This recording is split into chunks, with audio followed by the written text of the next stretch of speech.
is Shelby Hyde. I'm a registered nurse. I'm also a student at the University of Texas at Arlington, Master of Science Nursing Program and Education. And I've done a brief presentation on Mycobacterium TB, and the target audience is clinic and hospital nurses. I also would like to also welcome my amazing classmates from Advanced Patho for Education and welcome them into watching this presentation as something that you can take out to your students and in your current workplaces. So our objectives are to identify the signs and symptoms and diagnostic tests associated with MTB, differentiate between a patient diagnosed with TB infection and active TB disease, and then also formulate a plan of care for the patient with TB infection and active disease. A brief overview of TB in TB history in the United States. So you may recognize this famous person or the actor that portrayed him in a movie. And this is Doc Holliday, and he died at the age of 36 of pulmonary TB in Denver, Colorado. Pulmonary TB has also been known in the past as the White Plague, consumption, wasting disease, and in the 1800s, TB killed 1 in 7 Americans that lived.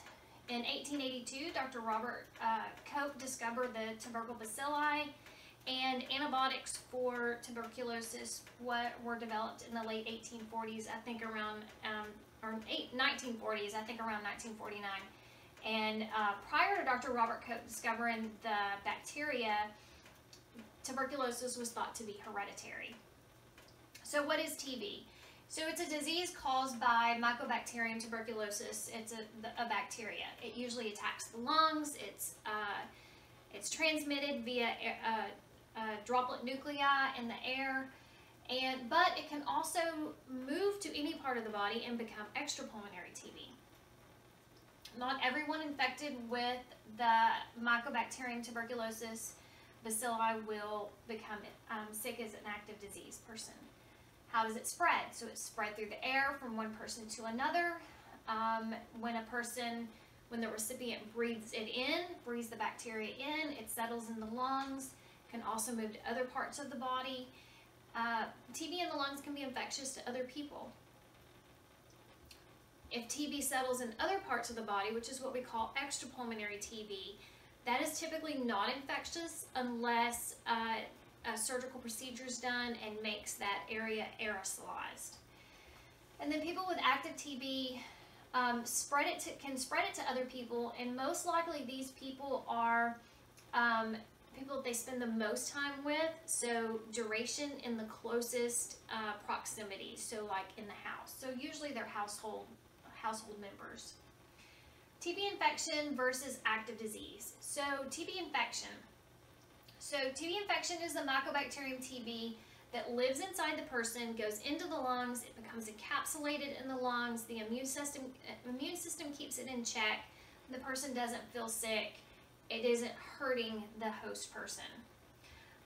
People with TB infection that have later in life or at some point a weakened immune system, that TB can become active and break down into active disease.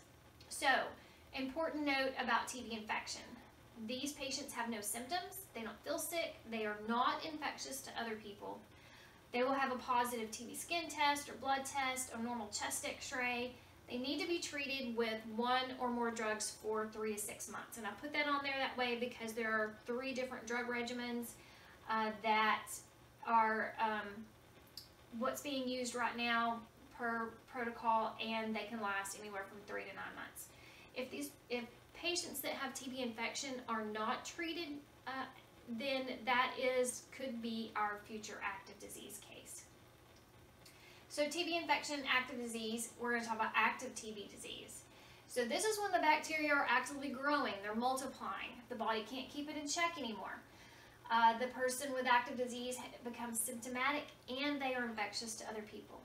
So symptomatic with pulmonary TB includes a cough, chest pain, hemoptysis, weakness, fatigue, unintentional weight loss, loss of appetite, chills, fever, and night sweats.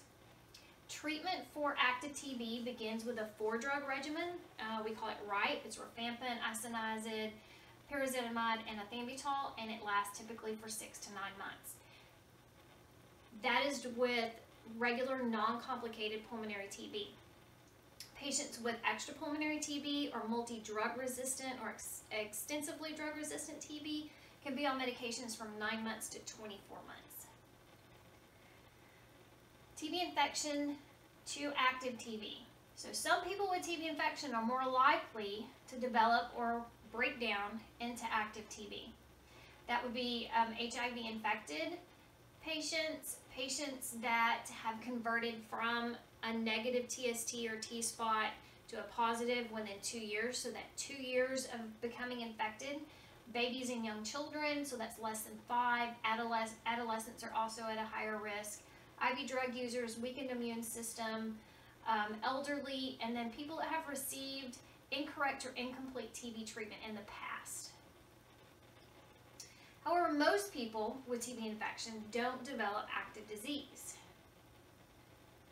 Signs and symptoms: cough, chest pain, hemoptysis, weakness, fatigue. We talked about this a little bit earlier. Unintentional weight loss, loss of appetite, chills, fever, and night sweats. And types of TB tests. So there's the TB skin test, which is probably what most people are familiar with. It's an intradermal test. It requires 2 visits, 1 for placement and then 1 for reading in 48 to 72 hours later. The reading should be done based on induration and not erythema. And then there's the IGRA, which is the CDC recommended TB test. The 2 that are out on the market right now is the QFT and the T-spot. It's a blood test, 1 simple blood draw, requires 1 visit. You get back a positive or a negative result. If you get a negative result on one of these TB tests, then TB infection or disease is not likely.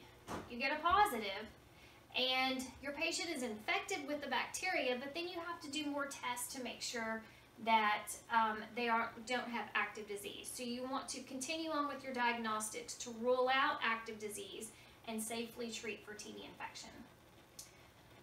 Assessment for TB, of course, is the complete picture. It's health assessment, physical assessment, social history, signs, symptoms, your TB testing, any radiography, any bacteriology like AFB, smear and culture if they're symptomatic. And then I've added a nice chart that will help clinic and hospital nurses differentiate between TB infection and active disease. Big difference, because it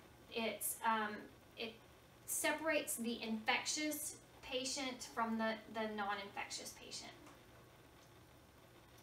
TB treatment. So TB infection, treatment for TB infection is optional, but definitely recommended because, like I said earlier, if there's a TB infection positive patient and they are not treated, that could very well be our future active disease TB patient.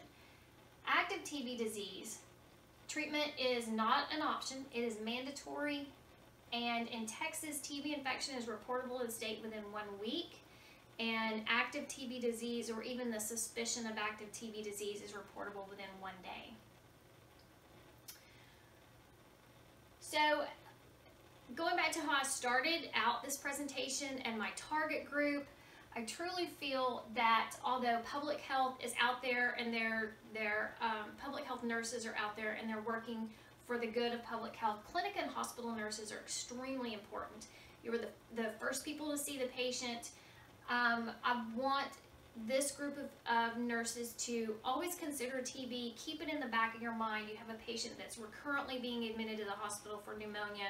They have 50 pounds of weight loss in the last year. The physicians don't always think about TB because it's just not prevalent like it was in the 19th century. So consider TB, think TB, and if you have any questions, contact the TB Elimination Program at the State Health Department. So if this is done in person, like a lunch and learn, there's going to be a pre-test and a post-test. I've added the pre-test answers and the post-test answers, and resources. So these are for national centers in the United States that are experts in tuberculosis and infectious disease. They have great websites that offer webinars and free CEUs and just some great information on tuberculosis, TB infection, active disease, and so I encourage you to go to those websites and look up some additional information, and these are my references. So I want to thank everybody very much for watching my video. I hope that it's been informative, and you can spread that little bit of information to your future students if you're a classmate of mine, and then also for clinic and hospital nurses. I hope you will keep TB in mind as a differential diagnosis that you could suggest to your physician. Thank you so much.